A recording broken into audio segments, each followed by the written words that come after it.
Alright, ladies and gents, genitaliamen, stranger than the fabled El Dorado, a gold-plated people. An ancient, mysterious, and vanished folk who studded their faces with gold, wore gold teeth, ate off gold, covered themselves with gold, and even used gold tools and fish hooks described by the distinguished discoverer of the ruined cities.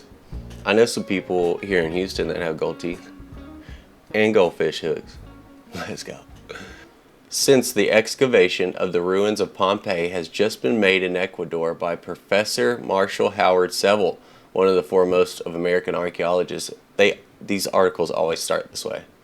What may be regarded as the most remarkable archaeological discovery since excavations of Pompeii. They'll switch it out from Pompeii to, to the pyramids in Egypt, but this one's up there. According to Spanish tradition, the region recently explored by Professor Saville was at one time occupied by a tribe of Indians who clad themselves with gold leaf and used gold about as freely as we now use wood and steel. This was the fabled El Dorado. It looks as if the Spaniards' tradition may have been founded upon something more substantial than imagination, for Professor Saville has brought to light startling evidence that this region was once occupied by gold-plated people. His own account of his discovery, written exclusively for this newspaper, follows. Blah, blah, blah, Professor, American Archaeologist, Columbia University. What we are pleased to call the New World contains the remains of civilizations long vanished, as ancient and as interesting as those which have attracted such wide attention and study in the Old World. Hence, upon our own hemisphere in pre-Columbian times, nations and civilizations have flourished and died, and it is only within recent years that an adequate study has been given them. More and more, the vestiges of remarkable ancient civilizations are revealing themselves to exploration and scientific research. For the past 6 years, I have been collecting material for a comprehensive treatise on the ancient races inhabiting the coast province of Esmeraldas in Ecuador. During the year 1906, I traveled for 150 miles along the coast and discovered the remains of an ancient people. Here, during the course of several expeditions financed by the Hay Museum, I have made extensive and valuable collections illustrating the arts and customs of this ancient people, hitherto practically unknown to archaeological science. I've been sick all weekend, had flim-flam, so if you can hear my lungs whistling in the mic, I apologize. For years, I have been preparing a work for publication upon this people, and in order to secure additional material and to verify certain conclusions, I felt it necessary this summer to make an additional flying trip to the field of my researches. The province of Esmeraldas is a 2-day steamer journey south of Panama and extends from the frontier of Colombia to about the equator. On one of my former trips, I visited a number of sites mentioned in the Spanish chronicles as having been populous towns. The archaeological objects I excavated at these sites brought to light another civilization, practically unknown to archaeologists. A civilization worthy to be classed with that of the Chibchas of Colombia and the Quichuas, or as they are better known, Incas of Peru. Way easier to say. The study of the material acquired seems to indicate a close connection between this unknown people and tribes in Colombia, whereas Inca influences seems to be entirely absent. There are also certain traces of a connection with tribes in Central America. One remarkable and unique characteristic of these people was the manner in which they overloaded themselves with gold ornaments of various kinds. No other people in the world were ever so bespangled with gold. No other people of ancient America carried the art of personal decoration to such an extreme. Not only do we learn this from the early Spanish chronicles, but it is also evidenced and confirmed by the archaeological finds that I have made. Due to the fact that the riches of the ancient so-called Inca Empire lured the succeeding expeditions of the Spaniards to that land, the Esmeraldas coast long remained neglected and but few settlements were made there. And in later times, the coast has unjustly had a bad name. Due to the prevalence of yellow fever and other scourges, in the vicinity of Guayaquil. Wow, I actually said that good. I don't know, maybe I did. Guayaquil. Okay, stop. Okay. These people covered their garments with gold decorations and also wore necklaces, bracelets, and anklets of the same precious metal. There indeed was a gold age. They wore elaborate ear ornaments of different kinds, some covering the entire ear and hanging pendant. They inserted the labret or lip plug in a perforation of the lower lip, and often large semilunar ornaments hung from the nose, being attached to the septum, and also they placed ornaments in the fleshy part on each side of the nose. I know a dude in Austin that looks like that. But most remarkable of all, they went so far in their craze for decoration that they often decorated every available portion of their faces with bent gold tacks or nails, which were set in holes in the flesh.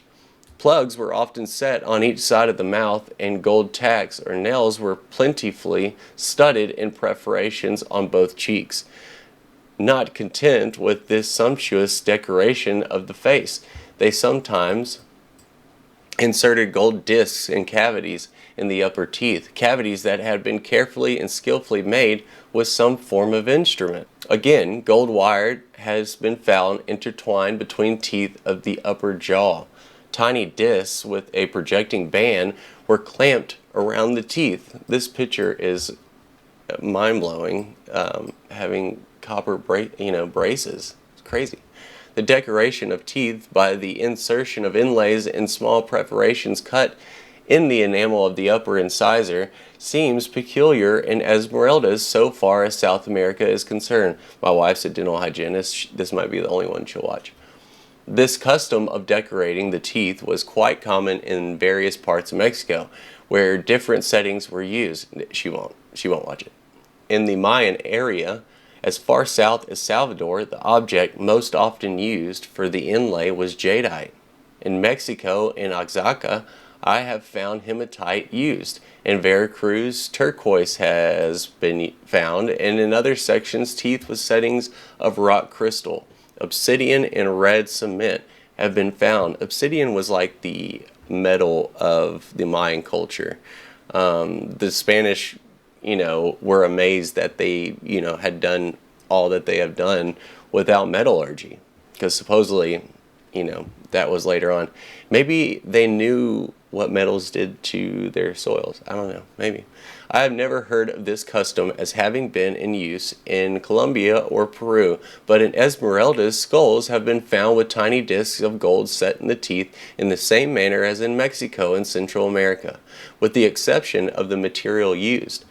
I am free to say that the most remarkable example of these inlaid teeth exists in a skull which I have brought back with me from many last expeditions.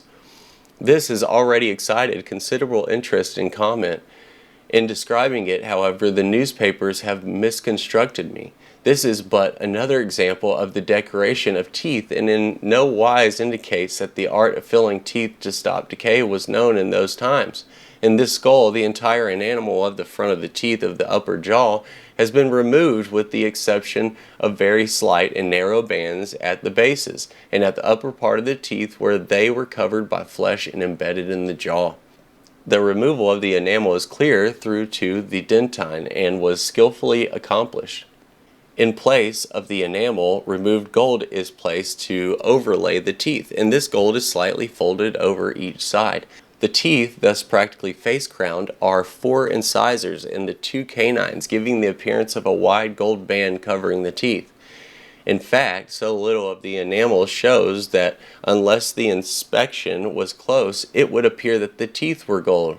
Gold all of my chain, gold all of my ring, gold all of my watch. Watch, don't believe me, just watch. I'm not saying that word.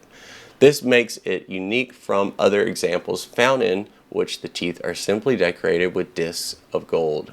Gold. At La Tolita, on an island called Tola, at the mouth of the Santiago River, there are about 40 mounds in the cleared section ranging in height from 4 to 25 feet and from 20 to 150 feet in diameter. Excavations made on a former trip by one of my party in the largest mound discovered a skeleton buried in a sitting position with a large clay seal or stamp in the hand. With the body were a number of pottery vessels and a gold egg having a small emerald inside. This is the only mound which has yet been explored, and the cut in this mound was confined to a trench in the center. Near the edge of another mound, the owner of the property recently dug a hole and at a depth of a few feet found a large clay box containing a much decayed skeleton and a veritable treasure of gold jewels in various large pieces, such as a crown, breastplate, wrist covering, etc., the bullion value of which exceeded $3,000. In the level portions of the island wherever excavations are made, gold is found, and thousands of fragments of pottery vessels and figures are discovered.